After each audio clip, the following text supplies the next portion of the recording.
Fala pessoal, tudo bem? Quem está falando aqui é o professor Bruno de Geografia e na aula de hoje a gente vai falar a respeito de paisagens naturais. A gente vai entender como que a gente está falando a respeito das paisagens, né? Como é que a gente fala, quais são os aspectos que a gente pode falar, qual é essa relação que a gente tem do clima, da vegetação, do solo, todas essas características a gente vai estudar na aula de hoje, tá?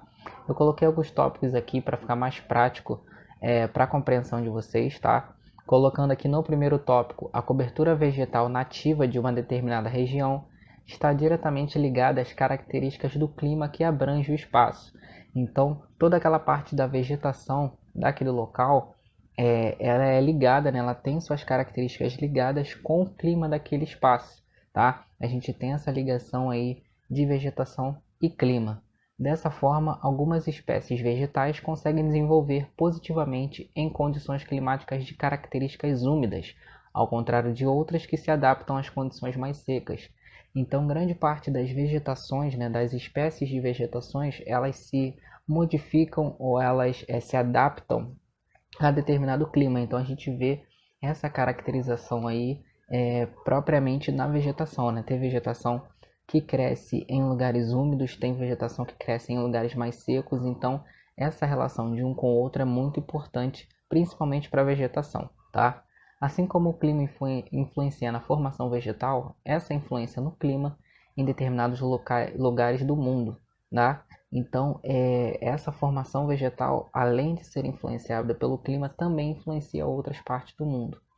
Um exemplo disso são as florestas tropicais e equatoriais da Amazônia, na América do Sul, né? E a floresta do Congo, na África, que são responsáveis por emitir enormes percentuais de umidade para a atmosfera. E isto ocorre com a transpiração das folhas dos vegetais das florestas, ou seja, evapotranspiração. O que é isso então? Essa vegetação que é influenciada pelo clima é tão grande, né, que é no caso aí a Amazônia, que ela consegue influenciar outros locais e consegue aumentar os percentuais na atmosfera pela sua grande quantidade, né? Então, ela, por ser muito grande, consegue influenciar grande parte das coisas ao seu redor também, tá? O clima, para a gente poder entender, né, dar um conceito, uma definição melhor, é o conjunto de fenômenos associados à variação do tempo da atmosfera terrestre em um determinado local.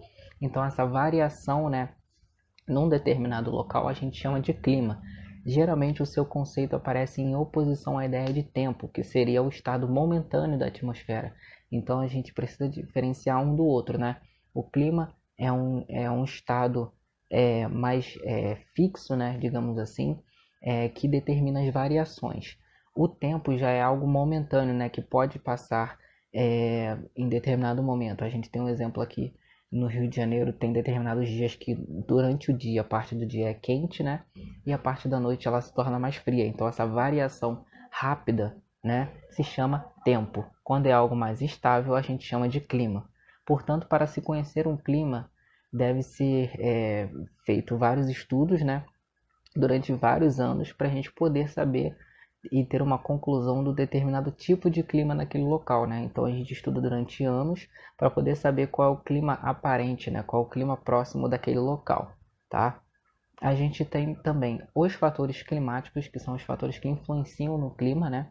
Esses fatores são responsáveis pela forma dinâmica que o clima se expressa. Então, com esses fatores, a gente consegue saber por que um local é tão quente, por que um local é tão frio, tá? Dentro desses fatores, os mais importantes a gente vai citar a latitude, a altitude, a continentalidade ou maritimidade, as massas de ar, os oceanos e muitos outros, né? Cada um desses daí tem a sua característica, a sua importância e com ele a gente tem uma importância muito grande para estar modificando o nosso clima, tá? Para estar modificando o clima daquele local, tá? Principalmente aí quando a gente fala a respeito de continentalidade, maritimidade e as massas de ar. As massas de ar eu vou deixar para uma próxima aula, porque tem bastante coisa para falar e elas são muito importantes. A gente vai entender bastante coisas a respeito de massa de ar, tá? Mas continuando aqui, a gente tem essas influências, né, esses fatores climáticos também sendo influenciados. Então, além deles influenciarem, eles também são influenciados pelas condições de temperatura, de pressão, de umidade do ar e de precipitação, tá? Então, esses fatores aí são extremamente importantes para o clima, e eles também são influenciados, tá? A aula de hoje é um pouco mais rápida, é um apanhado a respeito, né, para a gente introduzir essa matéria de paisagens naturais. A gente vai falar a respeito das paisagens que a gente tem, dos relevos que a gente tem, mas a aula de hoje é mais para a gente saber essa relação entre clima e vegetação, né, como que se transforma, qual é a característica de cada uma delas e qual a importância de uma para outra, tá bom? Até o próximo vídeo.